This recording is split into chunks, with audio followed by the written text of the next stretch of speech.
بہت تلاش کرنے کے بعد وہ اس عمارت تک پہنچ گیا جہاں آج اس کا انٹرویو تھا۔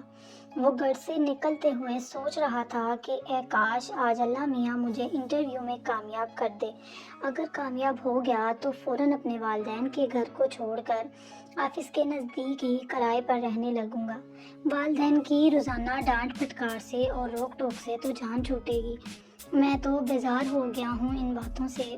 صبح غسل خانے جانے لگو تو حکم ہوتا ہے پہلے بستر کی چادر درست کرو، سو کر اٹھنے کی دعا پڑھو، غسل خانے سے نکلو تو حکم ہوگا نل بند کیا، غسل خانہ صاف کیا، تولیہ پھیلایا، جگہ پر یا یوں ہی پھینک دیا، ناشتہ کر کے گھر سے نکلنے کا سوچو تو حکم ہوگا کمرے کا پنکھا اور لائٹ بند کی، چپلیں جگہ پر رکھی۔ نوکری مل جائے تو ان سب باتوں سے نجات بھی مل جائے گی۔ ایک حال میں بہت سے امیدوار بیٹھے تھے اور بلائے جانے کا انتظار ہو رہا تھا۔ اس نے دیکھا برآمدے کی بتی ابھی تک جل رہی تھی۔ امی کی ہدایت یاد آ گئی تو بتی بجھا دی۔ آفس کے دروازے پر کوئی نہیں تھا۔ برابر میں رکھے ہوئے واٹر کولر سے پانی رس رہا تھا۔ والد صاحب کی ڈانٹ یاد آ گئی، فوراً اس کو بند کر دیا۔ ملازم نے آ کر بتایا انٹرویو دوسری منزل پر ہوگا۔ سیڑھی چڑھتے ہوئے نظر پڑی، سیڑھی کی لائٹ بھی جل رہی تھی جبکہ اچھا خاصا اجالا تھا۔ اسے بند کر کے آگے بڑھا تو درمیان میں ایک کرسی بے ترتیب انداز میں رکھی دکھائی دی۔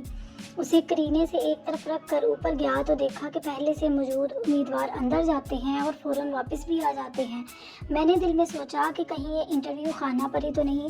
معلوم کرنے پر پتہ چلا کہ وہ درخواست لے کر کچھ پوچھتے نہیں ہیں، واپس بھیج دیتے ہیں۔ اپنا نمبر آنے پر میں نے اپنی اسناد کی فائل مینیجر کے سامنے رکھ دی۔ تمام کاغذات دیکھ کر مینیجر صاحب نے پوچھا کب سے جوائن کر رہے ہو؟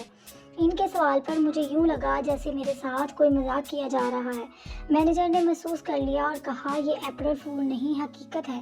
پھر اسے بیٹھنے کا اشارہ کرتے ہوئے کہا آج کے انٹرویو میں ہم نے کسی سے کچھ پوچھا ہی نہیں ہے، صرف سی سی ٹی وی کیمرے میں سب کے ساتھ تمہارا برتاؤ بھی دیکھا۔ سبھی امیدوار آئے مگر نہ کسی نے لائٹ بند کی، نہ نل بند کیا، نہ کرسی راستے سے ہٹائی۔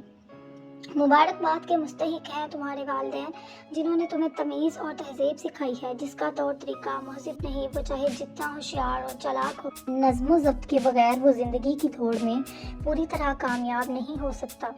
ملازمت حاصل کرنے کے بعد میں اپنے آپ سے شرمندہ اور اپنے والدین پر فخر کر رہا تھا جنہوں نے زندگی کے ہر مرحلے پر میری رہنمائی کر کے آج مجھے سرخرو کر دیا تھا۔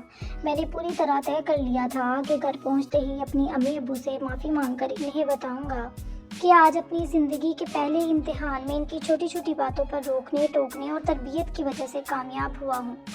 آج مجھے جو عزت ملی اس کے مقابلے میں میری ڈگری کی کوئی حیثیت نہیں، یعنی صرف تعلیم ہی نہیں، تہذیب کا بھی اپنا مقام ہے۔